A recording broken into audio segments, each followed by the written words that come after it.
Topik kita iaitu perhebat publicity kesukarelawanan. Studio kita cukup meriah hari ini. Betul. Kita bersama dengan individu-individu hebat. Yang pertama kita perkenalkan Mohamed Shahnaz bin Mawadi, penolong pengarah bahagian pembangunan rakan muda Jabatan Belia dan Sukan Negara, dan di sebelah tengah Muhammad Haikal Lokman bin Zulkifli, alumni My Corps, dan yang di hujung sekali satu-satunya bunga di antara tiga di sini iaitu saudari Ras Atikah bin Muhammad Rosli, alumni My Corps. Assalamualaikum. Terima kasih bersama kami dalam Semua Pagi Malaysia. Baik, untuk permulaannya saya akan terus bertanyalah kepada Encik Shahnaz. Tadi saya ingat Shahnaz tu yang pelakon tu kan? Ini Shahnaznya. Okey, baik, kita lihat aktiviti sukarelawan ini mula mendapat tempat di hati rakyat Malaysia, terutamanya melibatkan pasca COVID-19, kerana sukarelawan ingin membantu masyarakat atau golongan yang terjejas akibat COVID-19 ini. Jadi sejauh mana Encik Shahnaz melihat keterlibatan golongan belia dalam aktiviti sukarelawan ini? Okey, terima kasih. Assalamualaikum warahmatullahi taala wabarakatuh. Waalaikumsalam. Sejahtera. Pertama sekali, kalau kita lihat di kaca-kaca TV sewaktu pandemik COVID-19 berlaku di negara kita, kita nampak banyak sukarelawan-sukarelawan terlibat di media sosial, di kaca-kaca TV dan juga di radio-radio dihebahkan di mana pelibatan sukarelawan-sukarelawan ni. Dan bila kita tengok ada satu survey yang telah dilaksanakan oleh Institut Penyelidikan Pembangunan Belia Malaysia, IRIS, di mana objektif survey ini dilakukan untuk mengukur tahap kesedaran, mengukur tahap penglibatan dan mengukur tahap pengetahuan rakyat Malaysia tentang aktiviti sukarelawanan yang dilaksanakan oleh kementerian, agensi, NGO dan individu yang lain. Hasil daripada kajian ini mendapati 81.6%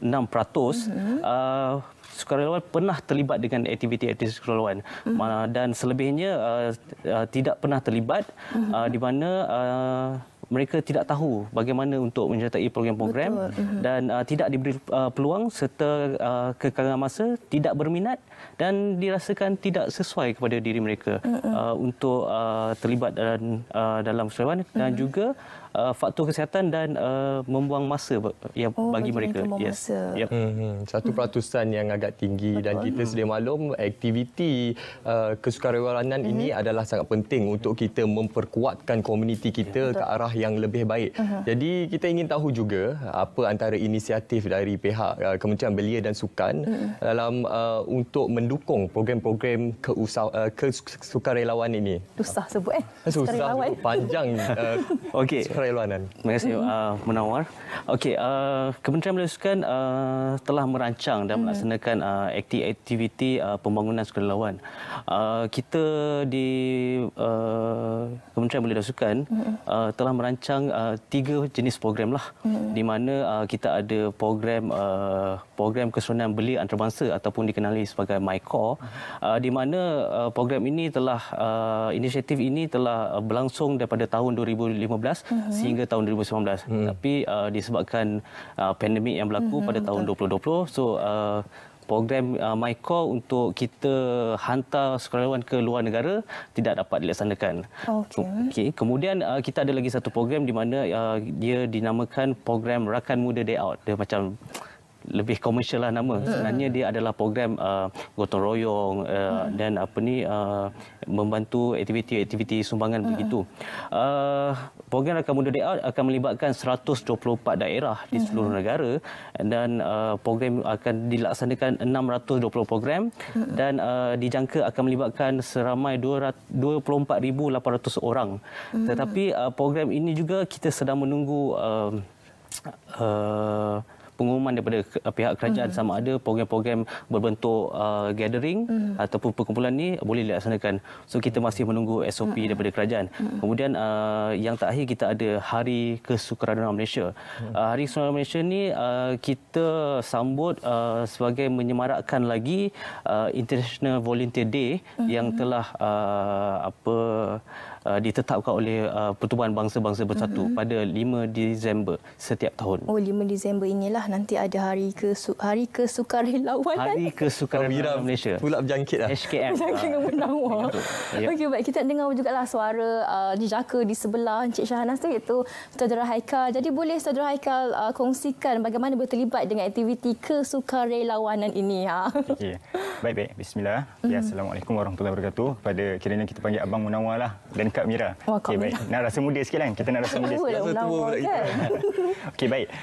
Berkaitan dengan pengalaman kesukarelawanan ataupun kalau senang sebut volunteering lah. Kalau kita buat volunteering ataupun kesukarelawanan ni, pengalaman saya adalah bermula ketika saya memasuki matrikulasi Selangor pada tahun 2014. Jadi ketika ini pada tahun 2014 ni kita terlibatlah dengan aktiviti masyarakat dan kebajikan. Kita bantu kampung-kampung di sekitar Banting dan sebagainya. Jadi habis daripada matrikulasi pada tahun 2015, kemudian saya sambung untuk belajar ijazah sarjana muda di Universiti Kuala Lumpur, Malaysia France Institute. Jadi dekat situ selama 4 tahun bergiat aktif juga untuk membantu rakan-rakan dalam cakap kelab rakan sebaya lah. Dan juga ada juga membantu warga emas yang berada di luar selama 4 tahun. Jadi selepas daripada belajar untuk degree ataupun ijazah sarjana muda ni, kita bergiat aktiflah pula kenal dengan MyCore ni melalui KBS ni, melalui platform media lah dekat Facebook ketika tu. Nampak je kita terus daftar. Kita nak mencubalah pengalaman yang baru pula. Kalau sebelum ni kita cuba di peringkat lokaliti atau peringkat tempatan. Jadi kita nak juga bangunkan diri kita untuk berada di pentas antarabangsa. Jadi MyCore ni kita nampak dia menjurus ke arah tu. Dia membawa, kalau orang tanya kenapa perlu membawa sukarelawan untuk berada di luar negara, kan? Dan kita menjawab kerana kesukarelawanan atau kemanusiaan ni dia merentas sempadan negara, merentas warna kulit, merentas bangsa. Jadi apa saja yang kita buat ni sebenarnya kita nak bantu masyarakat seluruh dunia. Kita nak membaikkan masyarakat seluruh dunia. Itu yang paling penting. Bagi Ras pula bagaimana? Okey, kalau saya sendiri pengalaman terlibat dengan sukarelawan ni sejak dari sekolah menengah. Dan kemudiannya bersambung di universiti dan juga semasa bekerja juga. Tapi saya rasa satu perkara yang saya belajar adalah aktiviti sukarelawan ni sebenarnya impak untuk kita kekal konsisten dalam aktiviti sukarelawan ni adalah persekitaran kita dan juga kenalan-kenalan kita. Kerana macam kami sendiri selepas pulang daripada negara-negara yang kami pergi buat misi kemanusiaan tu, kami telah pulang ke Malaysia dan rasa macam itu bukan pengakhiran. Kita perlu memberi lagi, terutamanya kepada rakyat Malaysia. Jadi kami sendiri melancarkan satu inisiatif yang kita panggil 848. 8 itu adalah mewakili mission kami, mission 8. 48 adalah memberi bantuan. Dan ini kami melakukan dengan baru-baru ni projek yang kami lakukan adalah Ramadan Relief, iaitu kita beri bantuan makanan kepada orang-orang yang memerlukan. Dan kemudian sekarang ni yang tengah berlangsung sekarang adalah kolaborasi dengan MRA Sabah. Di mana kami bantu mangsa-mangsa baji di Sabah.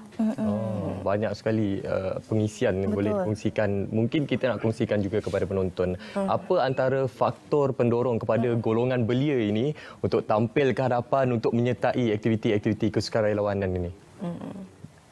Okey, untuk faktor pendorong lah.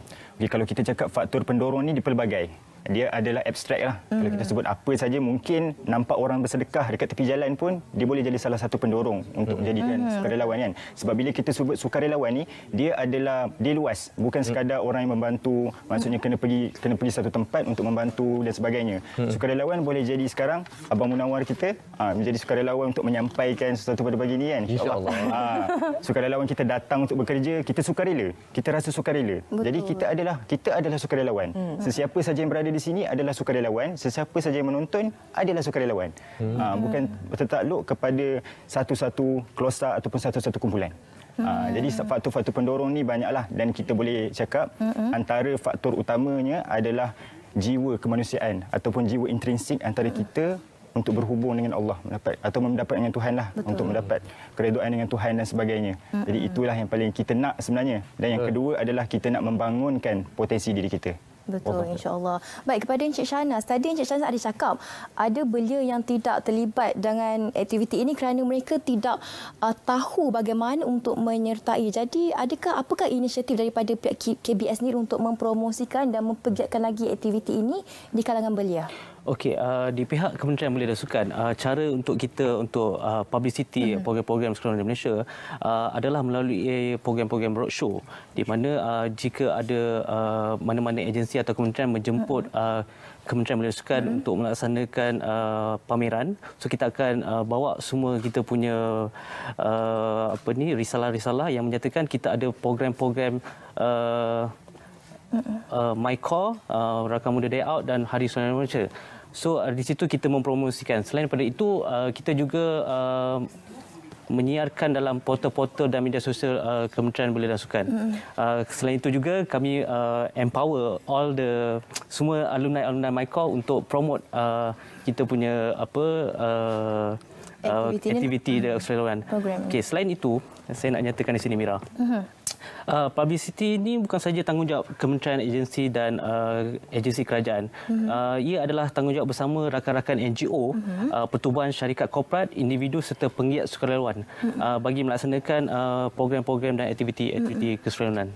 So kita kadang-kadang kita tengok rakan artis ataupun aktivis sukarelawan, mereka ada follower yang ramai.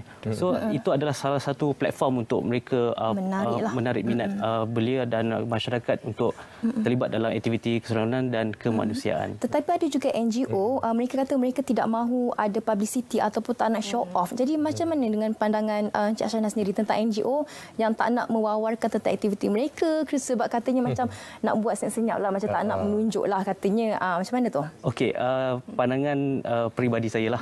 Okey, ada setengah-setengah aktivis ataupun kita tengok ikon-ikon sukarelawan.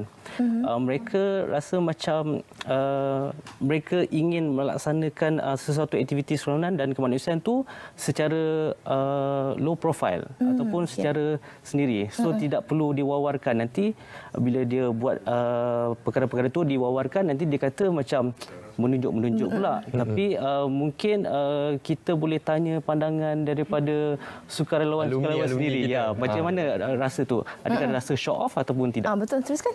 Baik, okey ni berkaitan dengan apakah maksud rasa show off ke tak kalau kita buat publicity sukarelawan, dan kenapa ada yang masuk satu kumpulan ataupun golongan yang tidak menunjukkan aktiviti yang mereka lakukanlah. Dan perkara yang kita kena gariskan yang paling penting adalah tidak semua perkara perlu ditunjukkan. Tidak semua perkara perlu ditunjukkan. Itu perkara baik, malah perkara yang buruk pun kita tak boleh tunjukkan kan. Sebab itu mengaibkan diri sendiri, keluarga dan masyarakat. Okey.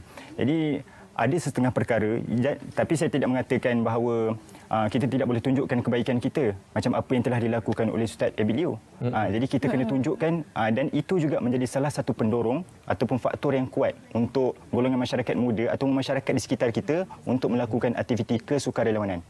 Dalam masa yang sama juga saya tertarik sebenarnya bila alumni kita bercerita mengenai pengalaman mereka pergi sampai ke luar negara untuk bantu kelompok yang susah ini, yang tidak berkemampuan ini. Mungkin boleh ceritakan lebih lagi mengenai pengalaman sepanjang menyertai MyCorps ini, sepanjang bergelar sebagai aktivis kemanusiaan ataupun kesukarelawan ini, dan juga impaknya, kepuasan ataupun manfaat yang diperolehi.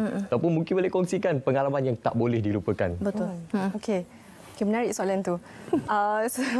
So sepanjang mungkin pengalaman untuk membuat aktiviti sukarelawan di luar negara itu bukan satu pengalaman yang senang-senang nak dapat. Sebab mungkin bila kita sebut MyCore, orang akan macam sebab program ini ditaja sepenuhnya. Mungkin ada setengah pihak yang berfikir bahawa ini adalah peluang untuk pergi bercuti di luar negara. Tapi tak, sebab kita pergi ke sana dengan satu tanggungjawab dan amanah dari rakyat Malaysia untuk membantu pihak di luar sana. Iaitu macam seperti saya sendiri, saya telah ke Nepal di mana kami menjalankan pelbagai projek di sana, dalam terutamanya dari segi kesihatan, pendidikan dan juga pembangunan masyarakat sendiri. Dan sepanjang di sana kita dapat lihat perbezaan, definitely perbezaan dari segi warna kulit, perbezaan dari segi budaya, dan paling penting sekali salah satu perkara yang saya percaya beza walaupun tapi bukan bermakna itu perkara yang tak baik, adalah beza cara kerja. Di mana kami ingin laksanakan sesuatu dengan cara kami dan mereka ingin laksanakan dengan cara mereka. So di situ akan timbul konflik, tapi kerana konflik itulah membantu kami dalam pembangunan diri kami. Dan peluang ini bukan boleh dapat di mana-mana, betul, tetapi boleh dapat dengan melakukan aktiviti-aktiviti seperti ini.